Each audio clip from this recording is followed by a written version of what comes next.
Bienvenidos a Rescatando Almas, que el Shalom de Dios entre en sus hogares. En este día les voy a hablar sobre la vida de José, pero el tema va a ser sal de ese pozo. Y voy a empezar con una oración. Padre Santo y Padre bueno, yo te pido, Padre, que pongas palabras en mi boca y que este tema pueda edificar a muchos, Padre, que puedan salir de ese pozo, Padre. Te lo pido, Padre, en el nombre de Jesús. Amén. En muchas ocasiones el enemigo nos empuja a un pozo y sentimos que no hay salida. Nos sentimos atrapados y por más que intentamos, no podemos salir. Realmente eso es lo que quiere el enemigo que pienses. No le hagas caso porque sí existe la salida. Vamos a ir al libro de Génesis,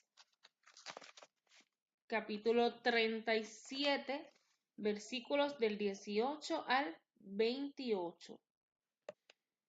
Y dice: Cuando ellos lo vieron de lejos, antes que llegara cerca de ellos, conspiraron contra él para matarle, y dijeron el uno al otro: He aquí viene el soñador. Ahora pues venid y matémosle, y echémosle en una cisterna, y diremos: alguna mala bestia lo devoró, y veremos qué será de sus sueños.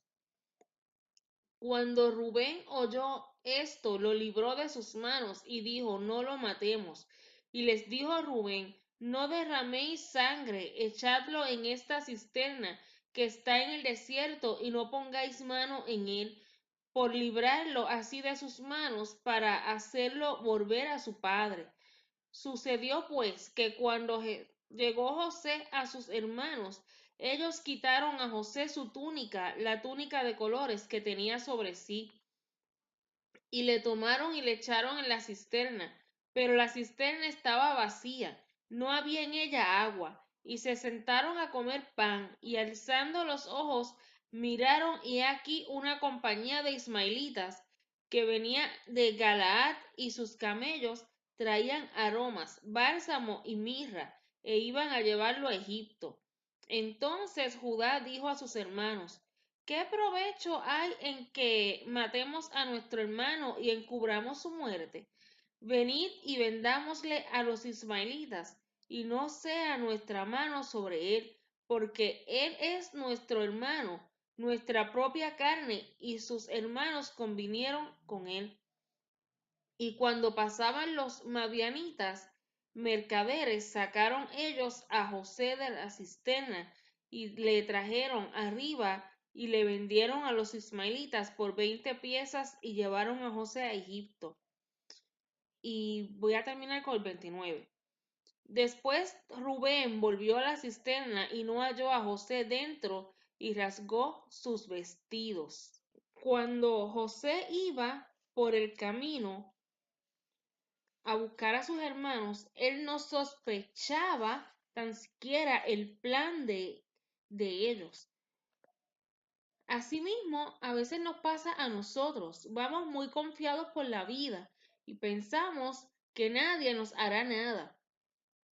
Somos demasiado confiados a veces y pensamos: no me va a pasar nada, nadie me va a hacer nada porque yo soy, voy a decir lo que a veces decimos: yo soy hijo de Dios y como yo soy hijo de Dios, a mí nadie me va a hacer nada. Entonces nos ponemos sobreconfiados y no en Dios, porque en Dios se debe confiar hasta lo último, pero nos ponemos sobreconfiados de las personas que nos rodean.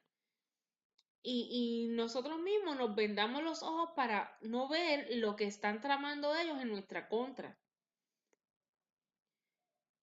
Entonces pensamos que nadie nos hará nada. José amaba a sus hermanos. En su corazón no existía el odio, el rencor y menos la malicia. Porque si José hubiera tenido odio, rencor, coraje o algo así contra sus hermanos, él muy probablemente no hubiera llegado a donde ellos. Porque si él hubiera tan siquiera sospechado que ellos le iban a hacer daño, él no iba a llegar a donde ellos. Porque obviamente una persona sensata no va a ir a un sitio sabiendo que le van a hacer daño.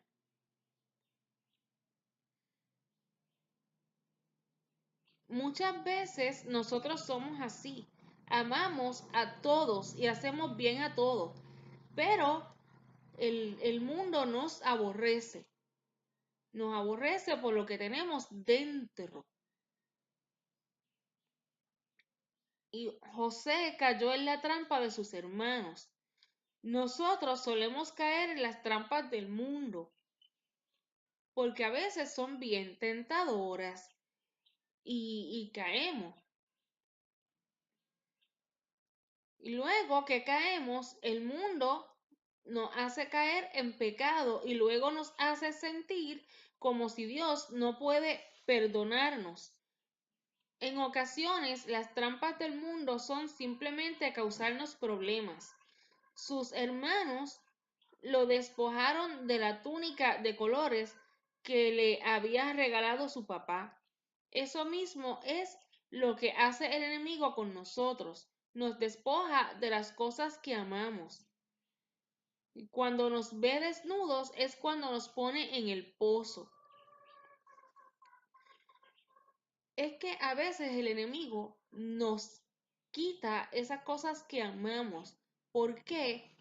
Porque hay veces que recibimos una bendición, lo que sea, y el enemigo pues no le gusta eso. ¿Y qué va a hacer? No lo va a quitar.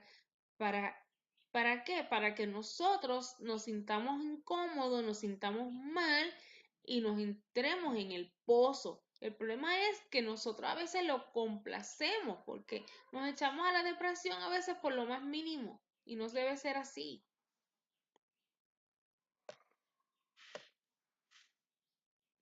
Aunque en la Biblia no lo dice, pero es asumible que en el pozo José podía escuchar cómo sus hermanos comían y bebían, probablemente la comida que él mismo les llevó. Cuando estamos en el pozo, muchas veces nos sentimos indignos de ir a la iglesia a comer palabra de Dios. Incluso siendo dignos de recibir la cena del Señor, no la recibimos porque nosotros mismos nos hacemos indignos por sentirnos así. Tenemos que entender que si de verdad tenemos arrepentimiento en nuestro corazón, Dios nos puede perdonar. No podemos pensar porque yo hice ese pecado, ya Dios no me va a perdonar, porque Dios sí nos puede perdonar.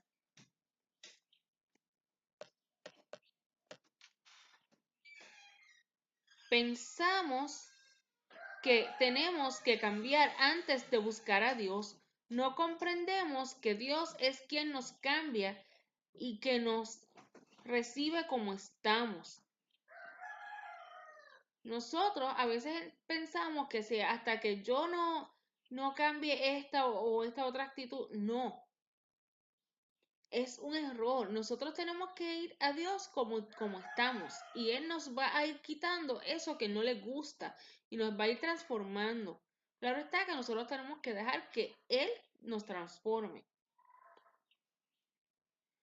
Y como dije ahorita, la Biblia no lo dice, pero es muy asumible que José sintió desesperación dentro de ese pozo. José no sabía lo que le pasaría, él no sabía lo que harían ellos al final. José era conocedor de la palabra de Dios y muy probablemente oró, o tal vez simplemente sintió tanto pánico y miedo que eso lo paralizó y no pudo hacer nada. En el pozo sentimos desesperación, miedo y sentimos que Dios no nos escucha en nuestras oraciones. Deseamos que esa situación termine. Cada día que pasamos en ese pozo sentimos que es interminable. Los hermanos de José lo habían dejado en el pozo para que muriera de hambre y sed. Eso mismo esperan los demonios que pase con nosotros.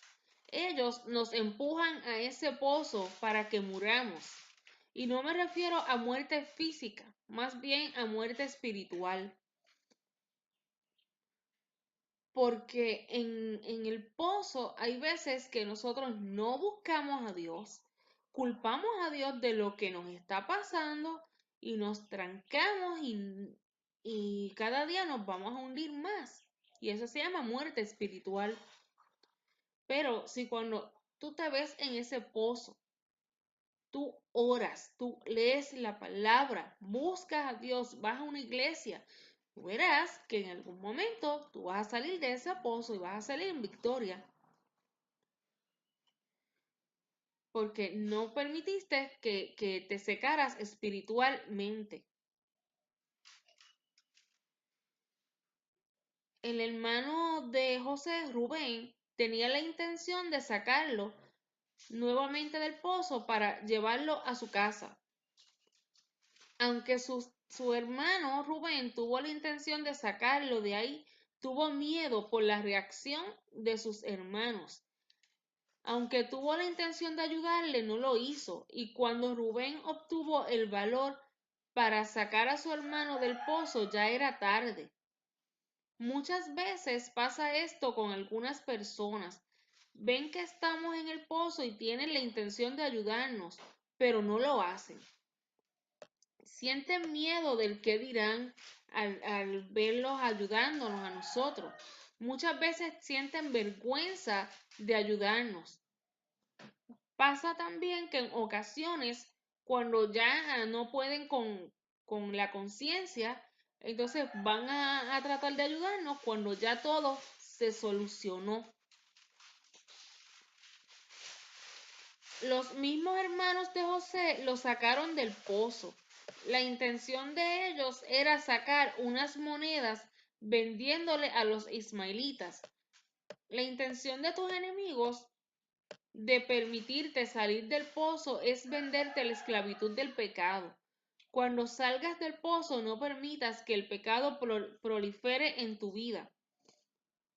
Cuando tú no permites que el pecado se apodere de tu vida, es cuando recibes tu bendición.